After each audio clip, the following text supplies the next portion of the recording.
Hello viewers, welcome to my channel Laxman Telugu tutorial. ఈరోజు ఈ వీడియోలో మనం శబ్దాలంకారాల్లో ఒక అలంకారం అయినటువంటి చేకానుప్రాస గురించి మనము ఈరోజు ఈ వీడియోలో చెప్పుకుందాం. అయితే చేకానుప్రాస యొక్క సూత్రము తర్వాత ఉదాహరణను గమనిద్దాం. వీడియో చూసే ముందు ఎవరైతే మన ఛానల్ని ఫస్ట్ టైం చూస్తున్నారో వెంటనే సబ్స్క్రైబ్ చేసుకోండి. పక్కన ఉన్న బెల్ ఐకాన్ని క్లిక్ చేయండి. బెల్ ఐకాన్ని క్లిక్ చేస్తే నా వీడియోస్ అన్ని మీకు నోటిఫికేషన్గా వస్తాయి. తెలుగు చక్కగా నేర్చుకోవచ్చు. వీడియోలోకి వెళ్ళిపోదాం. అయితే చేకానుప్రాస అలంకారం గురించి చూద్దాం ఒకసారి. ముందుగా చేకానుప్రాసలో చేక అంటే జంట అని అర్థం.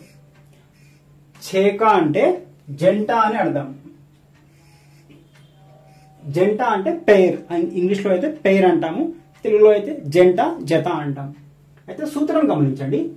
హల్లుల జంట అర్థభేదంతో అవ్యవధానంగా ప్రయోగించబడితే దాన్ని చేకానుప్రాస అంటారు. హల్లుల జంట అర్థభేదంతో అవ్యవధానంగా ప్రయోగించబడితే దాన్ని చేకానుప్రాస అంటారు. కొన్ని పదాలు మనం కఠినంగా ఉన్నాయి, వాటి కింద నేను చెప్పడం జరిగింది, ఒకసారి గమనిద్దాం. హల్లుల జంట, హల్లులు అంటే కా నుంచి బండిరా వరకు హల్లులు అంటారు. జంట అంటే పెయిర్, జత. మీకు అర్థం కావడానికి ఇక్కడ చెప్పాను ఇంగ్లీష్లో. హల్లులు అంటే కా నుంచి బండిరా వరకు, జంట అంటే జత. అర్థభేదంతో, అర్థము అంటే మీనింగ్ తెలుసు, భేదము డిఫరెన్స్. అవ్యవధానంగా, అవ్యవధానంగా అంటే వెంట వెంటనే, ఇమ్మీడియట్లీగా. వ్యవధానంగా అంటేనేమో కొంచెం గ్యాప్ ఇచ్చి చెప్పడము. అదే అవ్యవధానము అంటే వెంట వెంటనే, ఇమ్మీడియట్లీగా. అది అవ్యవధానం అనే దానికి అర్థము. అలా ప్రయోగించబడినట్లయితే దాన్ని చేకానుప్రాస అంటారు. ఇది చేకానుప్రాసలో చేక అంటే అర్థము, సూత్రము. ఉదాహరణలు చూద్దాం. ఇక్కడ ఉదాహరణ గమనించండి, ఒక 4 ఉన్నాయి. మొదటిది, నీటిలో పడిన తేలు తేలుతుందా? నీటిలో పడిన తేలు తేలుతుందా? అరటి తొక్క తొక్క రాదు. అరటి తొక్క తొక్క రాదు. నిప్పులో పడితే కాలు కాలుతుంది.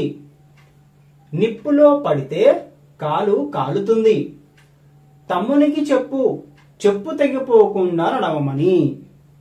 తమ్మునికి చెప్పు, చెప్పు తెగిపోకుండా నడవమని. ఇవి ఉదాహరణలు చేకానుప్రాస అలంకారానికి. అయితే హల్లుల జంట అవ్యవధానంగా అర్థభేదంతో వెంట వెంటనే రావడం అని చెప్పి అన్నాం కదా. నీటిలో పడిన తేలు తేలుతుందా? తేలు తేలు పక్కపక్కనే వచ్చాయి, కానీ వీటికి అర్థాలు వేరే ఉన్నాయి.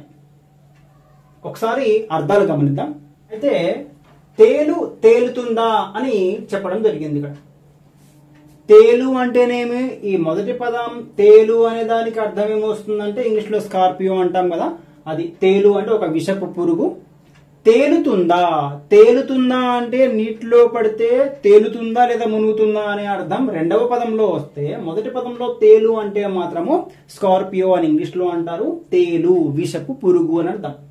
రెండవది, అరటి తొక్క తొక్క రాదు. తొక్క తొక్క రాదు, వెంట వెంటనే వచ్చింది.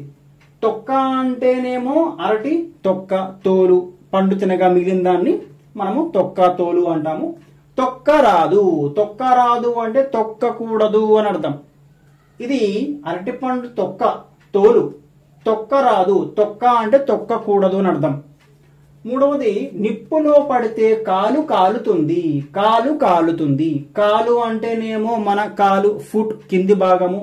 కాలుతుంది, కాలుతుంది అంటే కాలిపోవడము అని అర్థం.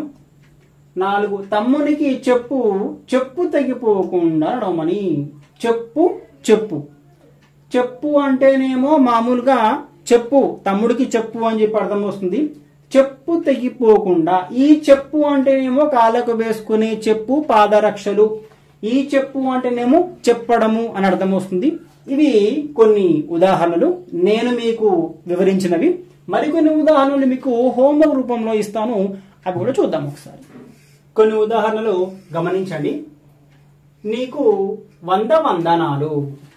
నీకు 100 వందనాలు. 2, పాప సంహరుడు హరుడు. పాప సంహరుడు హరుడు. 3 వీరు వీరులు పరార్థులు. వీరు వీరులు పరార్థులు. 4 శివ శివభక్తుడు. శివ శివభక్తుడు. 5 వాణి వాణి బాగుంది. వాణి వాణి బాగుంది.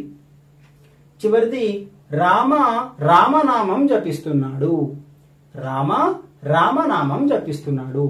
ఈ ఉదాహరణలలో మీకు వెంటనే వచ్చినటువంటి హల్లుల జంట ఏది అది కింద గీత గీసుకొని ఎవరైతే సరిగ్గా హోంవర్క్ చేశారో వాళ్ళు నాకు కామెంట్ రూపంలో పంపించండి. ఈరోజు వీడియోలో మనము చేకానుప్రాస సూత్రము ఉదాహరణలు చక్కగా నేర్చుకోవడం జరిగింది.